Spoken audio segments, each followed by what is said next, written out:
அன்புக்கினிய நண்பர்கள் அனைவருக்கும் என்னுடைய வணக்கத்தை தெரிவித்துக் கொள்கிறேன். நீங்கள் பார்த்து கொண்டிருக்கிற இந்த காணொளி 2 தினங்களுக்கு முன்பு தொல்லியல் நோக்கில் கொங்கு நாட்டு வரலாறு என்ற தலைப்பின் கீழ் நான் ஆற்றிய உரையின் ஒரு சுருக்கம் என்பதை உங்களிடத்தில் தெரிவித்துக் கொள்கிறேன். ஜூம் என்ற செயலியின் வழியே தமிழ்நாடு கலை இலக்கிய பெருமன்றமும் சமூக விஞ்ஞான பயிலரங்கமும் நிகழ்த்திய ஒரு சொற்பொழிவின் சுருக்கம் என்பதை இந்த இடத்திலே உங்களிடத்திலே நான் சொல்ல வேண்டும். அந்த தலைப்பின் கீழே நான் ஆற்றிய உரையினுடைய சாரத்தை அடுத்த நாள் தோழர் அஷ்ரஃப் அலி அவர்கள் முகநூலிலே என்னுடைய உரையிலிருந்து மிக முக்கியமான பகுதிகளை கோடிட்டு காட்டியிருந்தார்கள். அதை முகநூலிலும் பதிவிட்டிருந்தார்கள். அதை பார்த்த நண்பர்கள் இந்த முழு காணொளியும் தமக்கு கிடைக்குமா என்று கேட்டிருந்தார்கள். ஆனால் நிகழ்வு நடந்த அந்த மாலை பொழுதிலே இதை நாங்கள் பதிவு செய்யவில்லை. அவர்களுடைய விருப்பத்திற்கு பதில் சொல்ல முடியாதவனாக நான் இருந்தேன். ஆனாலும் கூட நண்பர்களுடைய விருப்பத்திற்கு இணங்க நான் ஆற்றிய உரையினுடைய சாரத்தை மிக முக்கியமான சுவையான சில பகுதிகளை உங்களிடத்திலே பகிர்ந்து கொள்ள வேண்டும் என்கின்ற எண்ணம் எனக்கு இருந்து கொண்டிருந்தது. அதன் விளைவாக நண்பர்கள் கேட்டுக்கொண்டதற்காகத்தான் இந்த காணொலியை கூட இப்போது உங்களிடத்திலே நான் தருவதில் பெருமகிழ்ச்சி அடைகிறேன்.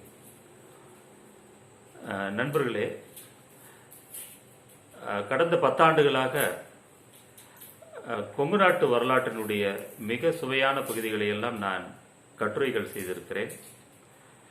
அநேக கட்டுரைகளை நான் ஆங்கிலத்தில் எழுதியிருக்கிறேன். ஏனென்றால் நான் பணியாற்றிய இதழ் ஒரு ஆங்கில இதழ் என்பதற்காக நான் எழுதியவையெல்லாம் அநேக கட்டுரைகள் ஆங்கிலத்தில் தான் இருக்கின்றன. அதை தமிழாக்கம் செய்து வெளியிடுகிற வாய்ப்பு எனக்கு இன்று வரை கிட்டவில்லை என்பதை நான் வருத்தத்தோடு தான் கூற வேண்டும். அந்த வழியிலே தான் தமிழ்நாடு கலை இலக்கிய பெருமன்றத்தை சார்ந்த தோழர் ரமணி அவர்கள் ஜூம் வழியே நடக்கிற இந்த கூட்டத்தில் நீங்கள் தொல்லியல் நோக்கில் கொங்கு நாடு என்கின்ற தலைப்பிலே உரையாற்ற வேண்டும் என்று கேட்டுக்கொண்டார்கள். மகிழ்ச்சியோடு அந்த அழைப்பை ஏற்றுக்கொண்டு ஏறக்குறைய 1.5 மணி நேரம் நான் அந்த நிகழ்ச்சியிலே வீட்டில் இருந்தபடியே நான் உரையாற்றினேன்.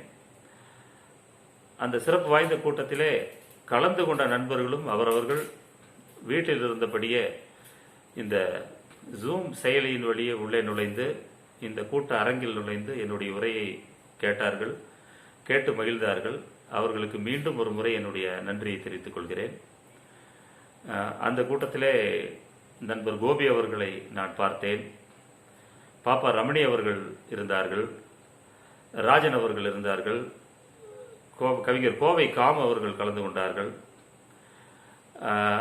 அவர்களைப் போலவே அண்ணன் ஞானகுமார் அவர்கள், அருமை சகோதரர் அன்பரசு அவர்கள் போன்றவர்கள் எல்லாம் அந்த கூட்டத்திலே கலந்து கொண்டார்கள். என்னுடைய அந்த 1.5 மணி நேர சொற்பொழிவிற்கு பிறகு ஒரு இன்டராக்டிவ் செஷன் என்பதைப் போல ஒரு அமர்வும் இருந்தது. அந்த அமர்விலே தங்களுடைய கருத்துக்களை என்னிடத்திலே பகிர்ந்து கொண்டார்கள், தங்களுடைய ஐயங்களை என்னிடத்திலே கேட்டார்கள். எனக்கு தெரிந்த அளவு அவர்களுக்கு நான் அந்த விளக்கத்தை எல்லாம் கொடுத்தேன்.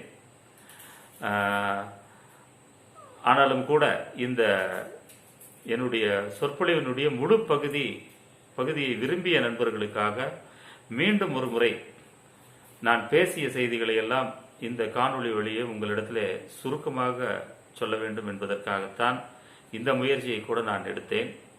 அப்படி என்னுடைய உரையை கேட்பதற்கு ஆவல் தெரிவித்த அத்தனை நண்பர்களுக்கும் என்னுடைய நன்றியையும் வணக்கத்தையும் இந்த நேரத்தில் தெரியப்படுத்திக் கொள்கிறேன். தெரியப்படுத்த வேண்டிய கடமையும் எனக்கு இருக்கிறது. அதனால் அந்த முகநூல் நண்பர்களுக்கு என்னுடைய வணக்கத்தையும் நன்றியையும் முதலில் கூறிக்கொண்டு என்னுடைய உரையினுடைய அந்த சாரத்தை உங்களிடத்தில் பகிர்ந்து கொள்வதற்காக உங்கள் முன் நான் அமர்ந்திருக்கிறேன். இந்த உரைக்கு முன்பாக நான் மிகவும் நன்றி தெரிவிப்பது கல்வெட்டு ஆய்வாளர் நண்பர் இரா ஜெகதீசன் அவர்களுக்கும் தமிழ்நாடு தொல்லியல் துறையினுடைய முன்னாள் துணை இயக்குனரும் இந்த கொங்கு நாட்டு வரலாற்றினுடைய அடையாளமாக இன்றும் திகழ்ந்து கொண்டிருக்கிற அறிஞர் ரா பூங்குன்றன் அவர்களுக்கும், இந்த கோவை மாநகரிலே அவர் பணியாற்றிய காலத்திலே, பூசாக கல்லூரியிலே ஒரு தமிழ் பேராசிரியராக அவர் பணியாற்றிய காலத்திலே டிப்ளமோ இன் எபிகிராஃபி என்கின்ற ஒரு பட்டய படிப்பை, கல்வெட்டு குறித்த ஒரு பட்டய படிப்பை தான் ஒருவராக முன்னின்று நிகழ்த்தி எத்தனையோ மாணவர்களை இந்த கொங்கு நாட்டு வரலாற்றின் மீது அந்த மாணவர்களுக்கு ஆர்வத்தை ஏற்படுத்திய பேராசிரியர் ரவி அவர்களுக்கும் என்னுடைய நன்றியை நான் தெரிவித்துக் கொள்கிறேன். அதே போலவே எத்தனையோ செய்திகளை, இந்த கொங்கு நாடு குறித்த எத்தனையோ செய்திகளை என்னிடம் பகிர்ந்த அருமையா முத்துப்பழனியப்பன் அவர்கள், பேராசிரியர் ஒய் சுப்பராயல் அவர்கள், இன்னும் எத்தனையோ வரலாற்று அறிஞர்கள் கொடுத்த அரிய கருத்துக்கள் எல்லாம் இந்த வரலாற்றின் மீது, இந்த மண்ணினுடைய வரலாற்றின் மீது புதிய வெளிச்சம் பாய்ச்சி இருக்கின்றன. அவர்களெல்லாம் ஒரு கடலை போன்றவர்கள். ஒரு எழுத்தாளனாகிய நானோ அந்த கடற்கரையில் இருக்கக்கூடிய ஒரு மணல் துகள் என்றே நான் சொல்வேன். ஆனால் இப்படி இருக்கக்கூடிய என்னை தொல்லியல் நோக்கில் கொங்கு நாட்டு வரலாறு என்கின்ற தலைப்பின் கீழ் ஏன் உரை செய்வதற்கு நண்பர்கள் அழைத்தார்கள் என்றால், அதற்கு ஒரே ஒரு காரணம், நான் இதழாளன் என்பது நான் பணியாற்றிய இதழ்களிலும் சரி, நான் எழுதுகிற சமூக வலைத்தளங்களிலும் சரி, சமூக ஊடகங்களிலும் சரி, அவர்கள் சொன்ன கருத்துக்களை எல்லாம் நான் சுவைபட தமிழிலும் ஆங்கிலத்திலும் எழுதியிருக்கிறேன். அவர்கள் சொன்ன அந்த செய்தியினுடைய பின்னணியிலே கவியன்பன் பாபு அவர்களும் நானும் இணைந்து நேரிசையல் ஊரிசை என்கின்ற ஒரு வெண்பா தொகுப்பை இரட்டை புலவர்களாக நாங்கள் படைத்திருக்கிறோம். அந்த நூலை அனைவரும் அறிவார்கள். அதனால் இத்தனை அறிஞர் பெருமக்கள் கொடுத்த செய்தியை கொண்டுதான் என்னால் சுவைபட கட்டுரைகளையும் கவிதைகளையும் எழுத முடிந்தது என்பதை மட்டும் கூறிக்கொண்டு, உங்களிடத்திலே நான் அன்று பேசிய செய்திகளை, 2 நாட்களுக்கு முன்பு அந்த காணொளி வழியே, ஜூம் வழியே நான் பேசிய செய்திகளை எல்லாம் உங்களிடத்திலே பகிர்ந்து கொள்வதற்காக வந்திருக்கிறேன். நண்பர்களே, இந்த கொங்கு நாட்டு வரலாற்றோடு என் வாழ்க்கை இன்று வரை நடந்து கொண்டிருக்கிறது. என்னுடைய தாயார் கிணத்துக்கடவிற்கு ஒரு 5 கிலோமீட்டர் தள்ளி இருக்கிற கல்லாபுரம் என்கின்ற கிராமத்திலே ஒரு ஆரம்ப பள்ளி தலைமை ஆசிரியராக இருந்தார். அவர் இந்த மண்ணை சேர்ந்தவர். கிணத்துக்கடவை தன் சொந்த ஊராக கொண்டவர். அப்போது நான் பள்ளி சிறுவனாக இருந்த காலத்திலே விடுமுறைக்கு அம்மாவினுடைய பள்ளிக்கு செல்லும் போதும், அல்ல அம்மா வாழ்ந்த அந்த கிராமத்து வீட்டில் வசித்த போதும், கிணத்துக்கடவில் இருக்கிற அந்த பொன்மலை வேலாயுத சுவாமி கோயிலை பற்றி நான் நிறைய கேட்டுக்கொண்டே வருவேன். அப்போ பார்த்தீங்கன்னா, ஒரு முறை என்னுடைய தாயார்கிட்ட கேட்டேன், அம்மா இந்த மலைக்கு ஏன் பொன்மலைன்னு பேர் இருந்திருக்குன்னு சொல்லி கேட்டேன். அம்மா அப்போ சொன்னாங்க, இந்த பொன்மலைங்கிறது தங்கத்தால் ஆன மலைன்னு அர்த்தம்டா அப்படின்னு சொல்லி என்கிட்ட சொன்னாங்க. ஒரு சிறு குழந்தை, எல்லா குழந்தையும் கேட்பதை போல நானும் கேட்டேன், அப்புறம் ஏன் இந்த மலை கல்லா இருக்கு, வெறும் பாறையா இருக்கு, தங்கமலைன்னு நீ சொன்ன, பொன்மலைன்னு சொன்ன, ஏன் இது கல்லா இருக்கு என்று கேட்டதற்கு அம்மா என்னிடத்தில் சொன்ன ஒரு கதை இருக்கிறது. அநேகமாக அம்மா சிறு குழந்தையாக இருக்கும்போது அம்மாவுக்கும் அந்த கதையை யாரோ வழங்கி இருப்பார்கள். அது காலகாலமாக இருக்கிற ஒரு கதை என்றுதான் நான் நினைக்கிறேன். அப்போது என்னுடைய தாயார் சொன்னார், இது முதல்ல தங்கத்துல தான் இருந்துச்சு இந்த மலை ஆனா இந்த பகுதியை சார்ந்த ஒரு நகை செய்யும் ஒரு தொழிலாளி, அவர் இந்த மலையே தங்கமா இருக்க, இந்த மலையில் இருக்கிற தங்கத்தை அத்தனையும் நம்ம எடுத்துட்டோம்னா எவ்வளவு பெரிய பணக்காரன் நம்ம ஆயிரலான்னு சொல்லிட்டு ஒரு நாள் ராத்திரி கடவுளுக்கு தெரியாம இந்த மலையை தன்னுடைய பல்லால் கரண்டியதாகவும், அப்ப தங்கத்தை திருடுவதற்கு அவன் வந்தபோது அங்கே இருந்த வேலாயுத சாமி அந்த நபரை ஒரு கல்லாக சபித்து விட்டதாகவும், உடனே அந்த தங்கத்தாலான மலையே பாறையா போனதாகவும் எங்களுடைய அம்மா ஒரு கதையை சொல்லி இருக்கிறார். அது மக்களுடைய நம்பிக்கை. அப்போ அது அதனுடைய நினைவு எனக்கு வந்தது. ஆனா பின்னால் இதே கிணத்துக்கடவு குறித்த ஒரு செய்தியை நான் வாசித்துக் கொண்டிருக்கும் போது, அந்த உங்களுக்கெல்லாம் தெரியும், 2010 2015 வரை ஒவ்வொரு வாரமும் நான் தொடர்ந்து எக்ஸ்பிரஸ் நாளிதழில் ஒவ்வொரு ஞாயிற்றுக்கிழமையும் நான் எழுதி அந்த கோவை ரீகனெக்ட் என்கின்ற அந்த தொடரை அநேகம் பேர் நீங்கள் படித்திருப்பீர்கள். அந்த ஞாயிற்றுக்கிழமை மட்டும் வெளியாகிற அந்த பத்திக்கு, அந்த பகுதிக்கு, அந்த பகுதியில் எழுதக்கூடிய செய்திக்கு நான் ஏராளமான நூல்களை தேடி இருக்கிறேன். எத்தனையோ நூல்களை வாங்கி இருக்கிறேன். எத்தனையோ நூல்களை வாங்குவதற்கு எத்தனையோ இடங்களுக்கு சென்றிருக்கிறேன். என்னுடைய களப்பணி காரணமாக எத்தனையோ ஊர்களுக்கும் நான் சென்றிருக்கிறேன். எத்தனையோ ஊர்களுக்கு சென்று அந்த ஊரினுடைய வரலாற்றை எல்லாம் அறிந்து அந்த களப்பணியின் வெளிப்பாடாக கூட எத்தனையோ கட்டுரைகளை நான் எழுதியிருக்கிறேன். அப்படி ஒரு நாள் கோவை கிழார் அவர்களுடைய இதுவோ எங்கள் கோவை என்கின்ற நூல், இந்த நூலை நான் வாசித்துக் கொண்டிருந்த போது அந்த நூலை பற்றி உங்களிடத்தில் ஒரு மணித்துளி சொல்லியாக வேண்டும். கோவை கிழார் அந்த நூலை எழுதுவதற்கான காரணம் லண்டன் ஸ்டோரிஸ் என்கின்ற ஒரு ஆங்கில நூல். கோவை கிழாரை பற்றி நாம் அனைவரும் அறிவோம். அவர் ஒரு சிறந்த கல்வெட்டாய்வாளர், சிறந்த கல்வியாளர், வழக்குரைஞர், கவிஞர், சிறுகதை எழுத்தாளர், Hindu religious and endowment board என்ற அந்த அமைப்பை வெள்ளையர்கள் வெள்ளை அரசாங்கம் முதல் அமைத்த போது அந்த அமைப்பினுடைய ஆணையாளராக இருந்தவர். இவ்வளவு பெரிய ஆளுமை இதுவோ எங்கள் கோவை என்கின்ற நூலை நமக்கெல்லாம் கொடுத்து சென்றிருக்கிறார். அவர் நீதிமன்ற ஒரு வழக்கு விஷயமாக மேட்டுப்பாளையம் சென்றபோது அந்த மேட்டுப்பாளைய ரயில் நிலையத்திலே இருந்த ஒரு கடையில் லண்டன் ஸ்டோரிஸ் என்கின்ற ஒரு நூலை அவர் பார்க்கிறார். அதை வாங்கி படித்துவிட்டு லண்டனில் உள்ள ஒவ்வொரு தெருவிற்கும் ஒவ்வொரு இடத்திற்கும் இப்படி சுவையான கதைகள் இருப்பதை போல நம்முடைய கோவை மண்ணிற்கும் இப்படி சில கதைகள் இருக்கலாமே, அந்த கதைகளை நாம் தேடினால் என்ன என்று அவர் செய்த முயற்சி தான் இதுவோ எங்கள் கோவை என்கின்ற ஒரு சிறு நூல் வந்தது. அந்த நூல் இன்று மறுபதிப்பில் இல்லை என்பது வருத்தத்திற்குரிய ஒரு செய்தி. அந்த நூலை நான் வாசித்துக் கொண்டு இருந்தபோது ஒரு இடத்திலே கோவை கிழார் அவர்கள் சொல்கிறார்கள், இந்த கோவை நகரத்தினுடைய கோவையில் வாழ்ந்த, அந்த காலத்திலே கோவையில் வாழ்ந்த பெரும் புலவர்கள் எல்லாம் என்னென்ன படைப்பை எழுதியிருக்கிறார்கள் என்று அவர் ஒரு பட்டியல் எடுக்கிறார். வடவெளியில் வாழ்ந்த ஒரு புலவர் எழுதிய படைப்பையும், இன்னும் சில ஊர்களிலே வாழ்ந்த சில புலவர்களுடைய படைப்பையும் அவர் பட்டியலிட்டு சொல்வார். அப்படி சொல்லிக் கொண்டிருக்கிற, அப்படி அவர் சொல்லி போகிற ஒரு போக்கில் கிணத்துக்கடவை சார்ந்த இரட்டை புலவர்களை பற்றி ஒரு செய்தியை அவர் விட்டு சென்றிருக்கிறார். அது ரொம்ப சுவையான ஒரு செய்தியாக எனக்கு பட்டது. அதையும் நான் பணியாற்றிய எக்ஸ்பிரஸ் இதழிலே ஒரு கட்டுரையாக நான் அதை எழுதினேன்.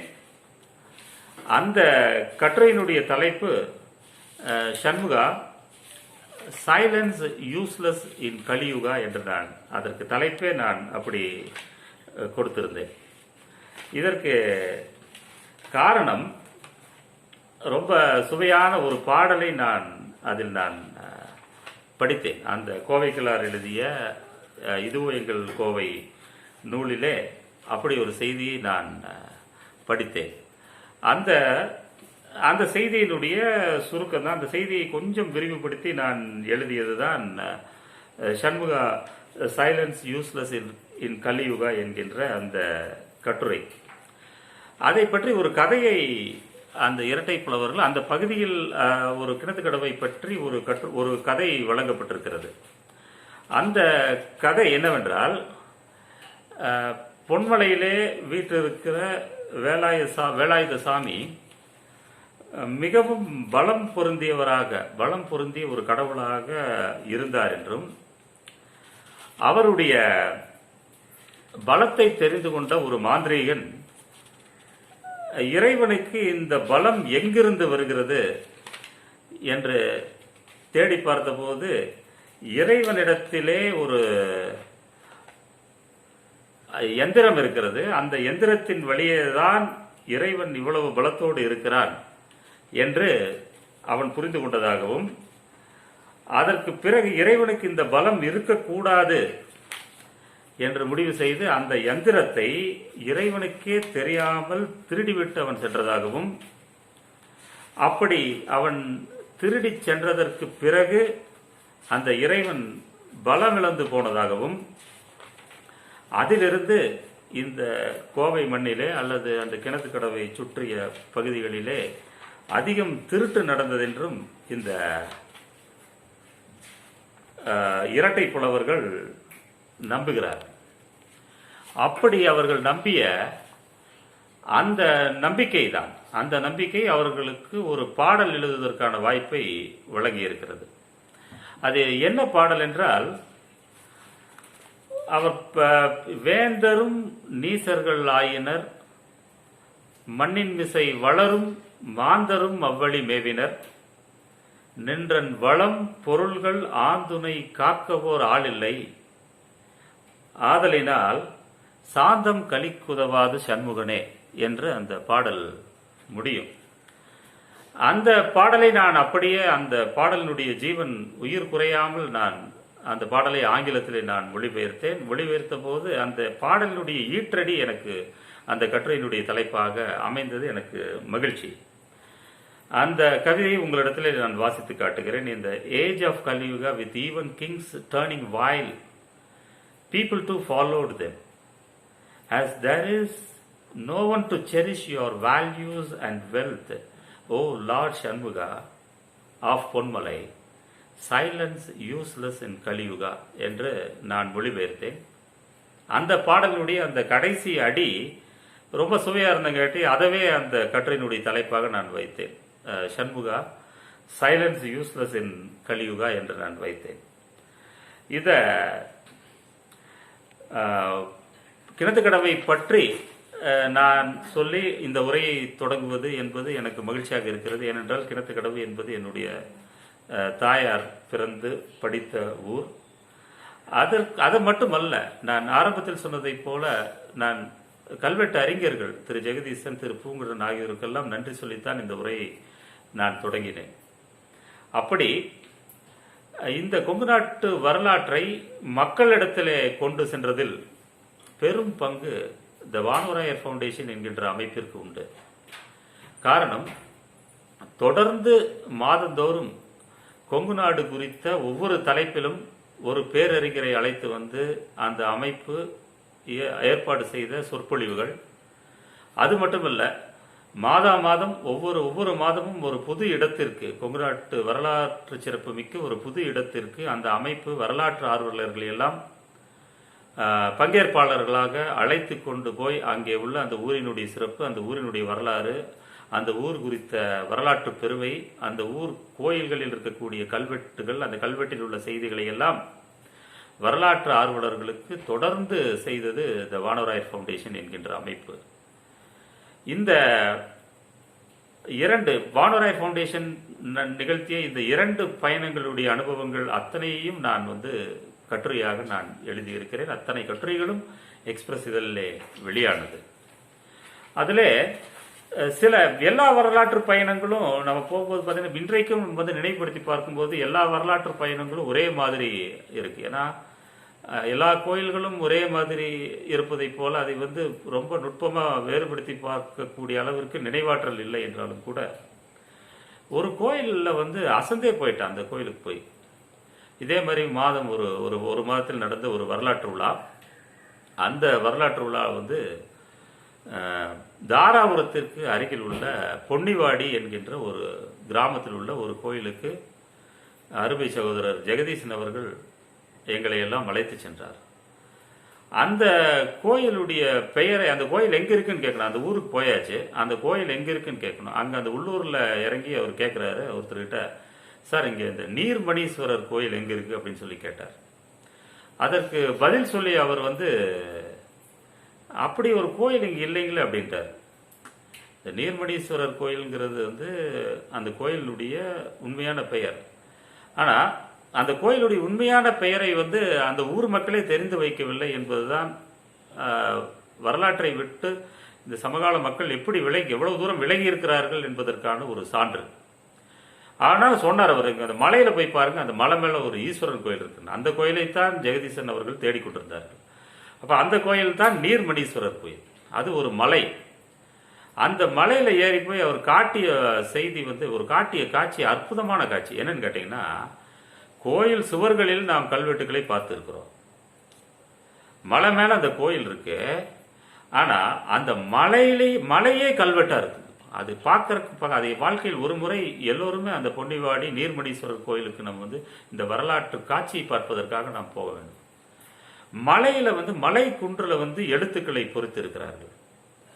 அப்போ சொன்னார், இந்த மலை மேலே இப்படி இருக்குது, இந்த வெயில் மலை எல்லாம் தாங்கி எத்தனையோ 100 ஆண்டுகளாக, ஏறக்குறைய 1000 ஆண்டுகள் நினைக்கிறேன், வந்து 10ஆம் நூற்றாண்டு கோயில்னு நினைக்கிறேன். அந்த கோயில், அந்த கோயிலில் வந்து மலை குன்றின் மீதே எழுத்துக்களை பொறித்து இருக்கிறார்கள். அதற்கான ஒரு காணொளியையும் நாங்கள் எடுத்திருக்கிறோம். அந்த காணொலியை இத்தோடு நான் வந்து உங்ககிட்ட நான் இதை தொடர்ந்து அதையும் நான் வந்து பதிவிடுவேன். அந்த கோயிலுடைய சிறப்பை அந்த கல்வெட்டினுடைய சிறப்பை நான் சொல்லணும். அப்போ நான் அவர்கிட்ட கேட்டேன், இதை வந்து எப்படி இதையெல்லாம் ஆவணப்படுத்தி இருக்கா தமிழ்நாடு தொல்லியல் துறை, இதையெல்லாம் ஆவணம் செய்திருக்கிறதா, இதையெல்லாம் ஆவணப்படுத்தியவர்கள் யார் என்று அந்த ஆய்வு வரலாற்றை நான் கேட்பது வழக்கம். ஒவ்வொரு முறையும் ஜெகதீசன் சார்கிட்ட இந்த ஆய்வு வரலாற்றை நான் கேட்பது வழக்கம். அப்படி நான் கேட்டபோது ஜெகதீசன் அவர்கள் சொன்னார்கள், இதை ஆவணப்படுத்தியவர் அறிஞர் பூங்குன்றன் அவர்கள் தான் ஆவணப்படுத்தி இருந்தார். ஆனால் இதில் ஒரு சிரமம். ஏன்னா மலை மேலே, அது மொட்டை மலையாக இருக்குது, மலை குன்று, அந்த மலை மேலே ஏறி போயாச்சு, மலையெல்லாம் கல்வெட்டாக இருக்குது. அங்கே நின்று எப்படி இதை ஆவணப்படுத்தியிருப்பாங்க அப்படின்னு சொல்லி கேட்கும்போது, அப்போ அவர் சொன்ன விஷயம் ரொம்ப ஆச்சரியத்தந்துச்சு. அந்த காலத்தில் வந்து கேமராலாம் எதுவுமே இல்லாத காலத்தில் வந்து இந்த மாதிரி ஜூம் பண்ணி எடுத்துகிட்டு போகிறதுக்கான பேப்பரில் மையை தடவி அதை அப்படியே அந்த கல்வெட்டில் வைத்து படி எடுப்பார். ஆனால் அந்த மலை மேலே நின்னா காற்று உங்களை தூக்கிட்டு போயிடும், அந்த அளவுக்கு காற்று. சுற்றிலும் வயல்வெளிகள், மேலே மலைக்குன்று முழுக்க கல்வெட்டு. அது எப்படி படி எடுத்திருப்பார்னா அது ஆச்சரியத்திலே ஆச்சரியம். அப்போது சொன்னார், பூங்குன்றன் அவர்கள் அந்த அலுவலர்களோடு வந்து அந்த மலையில் வந்து அந்த பேப்பரை வந்து மை தடவி வச்சு ஒவ்வொரு முறையும் பாதுகாப்பாக எடுக்கும் போதெல்லாம் அடிக்கிற காற்றுக்கு அந்த பேப்பர் பூரா பறந்து போயிருமா. ஆனாலும் கூட வெற்றிகரமாக அத்தனை கல்வெட்டுகளையும் படி எடுத்து பின்பு அதை எழுதி நூலிலே ஆவணப்படுத்தியவர் அறிஞர் பூங்குன்றன் அவர்கள். நம்முடைய கொங்கு நாட்டு வரலாற்றினுடைய அடையாளமாக இருக்கக்கூடிய பெரியவர். அவரை நான் இந்த நேரத்தில் வணங்கி மகிழ்கிறேன். அப்போ உங்களுக்கு தெரியும், வந்து ஒவ்வொரு வியப்பான விஷயத்தையும் ஒரு வெண்பாவாக நானும் கவிஞன் பாபு அவர்களும் எழுதக்கூடியவர்கள்.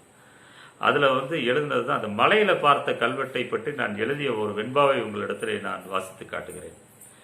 மலையிலா பார்த்தோம், மலைத்தேதான் போனோம், மலையொன்றே கல்வெட்டாய் மாற பிழையின்றி குன்றெல்லாம் நீள்கிறதே கூட்டமாய் சொல் வரிசை தொன்று தொட்ட கொங்கு தமிழ் என்று நான் ஒரு வெண்பாவில் நான்